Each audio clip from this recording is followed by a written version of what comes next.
Okay, good evening, everyone. My name is Fauzan, and this is my midterm project. Theme is Culture and Language Applied in Learning and Work Environment. Okay, part one. Intercultural communication. The second is the relationship between language and culture.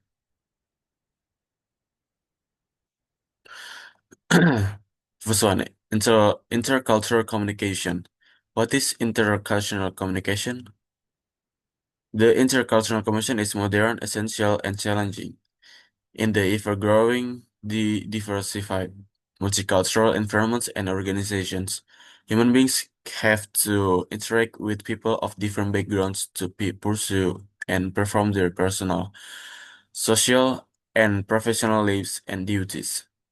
Intercultural communication is a process whereby people from different groups engage in interaction and claim authority on their vision of the world. The challenges is in learning environment facilities such as laboratory, computers, headset, and lecturers that capable connecting different people from different cultures. Examples, despite encountering some obstacles and limitations, such as lecturers and students having limited proficiency in English and inadequate language facilities and laboratories. Study shows in international class in the University of Brawijaya. Number two, the relationship between language and culture. Understanding the intricate relationship between language and culture can provide deeper insights into the human experience and the diverse ways in which people interact with the world around them. By studying different languages and their cultural contexts, we can appreciate the richnesses of human communication and the complexities of cultural identity. The challenge of language and culture we can see from the Japanese. In Japan, politeness is an essential part of the language, and it reflects the Japanese culture of respect and hue on the other hand. In Indonesia, while politeness is also valued, the way we express it in language is often more flexible and depends on the region or social context. Language is super important for shaping who we are and how we connect with others. If we look at our own language, Bahasa Indonesia, it actually comes from a mix of different languages because of our history. That's why diversity is such a big part of Indonesian culture. Okay, now for the study case. Study case number one, cultural barriers. Okay, for the number one, whole theory.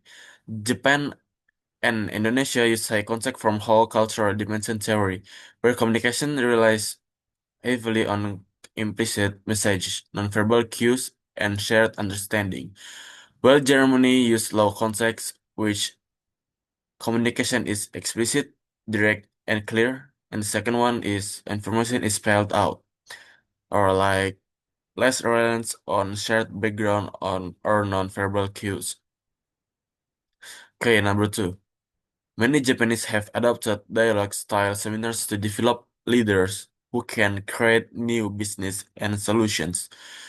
Dialogue encourages problem solving by accepting and encouraging conflicts of opinion among participants with the aim of creating new solution and emphasize the importance of questioning fundamental assumptions and reaching a common understanding with partners. Okay, number three, literature shows that insufficient language skills and cultural barriers negatively affect how people communicate and work together, especially in international settings. This challenge can lead to misunderstandings, lower productivity, and even conflict if not properly addressed. Okay, for the number four, the first one is cultural training. Second one is clear communication protocols. The third is encouragement. Okay, next to the study case number two. Okay, for the number one, cross-cultural communication is an impactful interaction interaction, and the transmission of message with people from different cultures and diversities. Indonesia tends to use high context communication, where meaning is conveyed through implicit message, emotion, and shared cultural understanding. European audience, particularly in countries like Germany or the Netherlands, prefer low context communication, clear, direct, and fact-based messaging. Okay, number two, localization is key. What works in Jakarta may not work in Berlin. Brands must adapt tone, visuals, and values to fit the cultural context.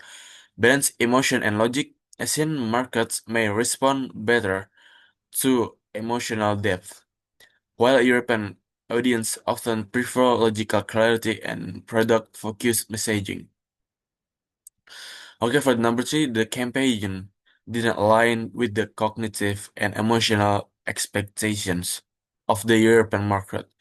Instead of building trust or interest, it may have created confusion or even skepticism. This mismatch show